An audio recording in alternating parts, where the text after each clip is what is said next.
दर्शकों नमस्कार। खबर बांगरमऊ उन्नाव से, जहां नगर पालिका अध्यक्ष के आवास पर पहुंची शबूही खान और गंगा नदी के संबंध में की चर्चा। उन्होंने कहा कि राष्ट्र जागरण अभियान के गुरुदेव के गोविंदाचार्य जी गंगा संवाद यात्रा कर रहे हैं, जिसमें महत्वपूर्ण बिंदुओं को उठाया, जिसमें गंगा की अविरलता, निर्मलता, अविरलता के लिए उन्होंने कहा कि गुरुदेव का कहना है कि गंगा व नदियों में जल कम से कम 60% होना चाहिए, जिससे पानी साफ बना रहे। इसी क्रम में बांगरमऊ नगर पालिका अध्यक्ष इजहार खान गुड्डू के आवास पर पहुंची शबूही खान और गंगा नदी को लेकर देर तक चली वार्ता में उन्होंने कहा कि गंगा नदी एवं अन्य नदियों के किनारे पड़ी जमीनों पर वृक्ष लगाए जाने चाहिए और वो जमीन नदियों की ही घोषित की जानी चाहिए, ताकि उनका सही ढंग से संरक्षण हो सके। बांगरमऊ उन्नाव से संवाददाता मोहम्मद इरफान खान की रिपोर्ट, Anglo Indian news, digital partner with Navyug Samachar Dainik. मेरे गुरुदेव माननीय के.एन. गोविंदाचार्य जी गंगा संवाद यात्रा कर रहे हैं, जिसमें दो महत्वपूर्ण बिंदुओं को उन्होंने उठाया है, गंगा जी की अविरलता और गंगा जी की निर्मलता।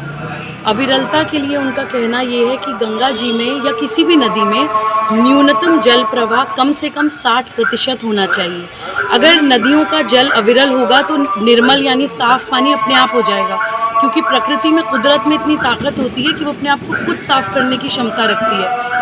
हम लोग बिजली बनाने के लिए या सिंचाई के लिए या दूसरे कारणों के लिए गंगा जी से या किसी भी नदी से इतना अधिक पानी निकाल रहे हैं कि न्यूनतम जल प्रवाह छोड़ नहीं रहे हैं। हम लोग डैम्स बना रहे हैं, हम लोग कई जगह रिवर फ्रंट्स बना के उस जो नदियों के किनारे होते हैं उसको बाउंड कर देते हैं, कंक्रीट सीमेंट बना के उसको बांध देते हैं। गोविंद जी का ये कहना है कि नदियों के दोनों ओर की ज़मीन नदियों की घोषित होनी चाहिए, उस पर सिर्फ और सिर्फ पेड़ लगने चाहिए, ताकि न्यूनतम प्रवाह निर्धारित हो और वो फिक्स रहे, उसको हम लोग उससे निकाल ना पाएँ। दूसरी बात होती है निर्मलता की। उस पर मेरे गुरुदेव का ये कहना है कि हम लोग एक तरफ गंगा आरती कर रहे हैं बैठकर शाम में, और वहीं हमारा मल मूत्र सीवेज का सारा पानी गंगा जी में जा रहा है।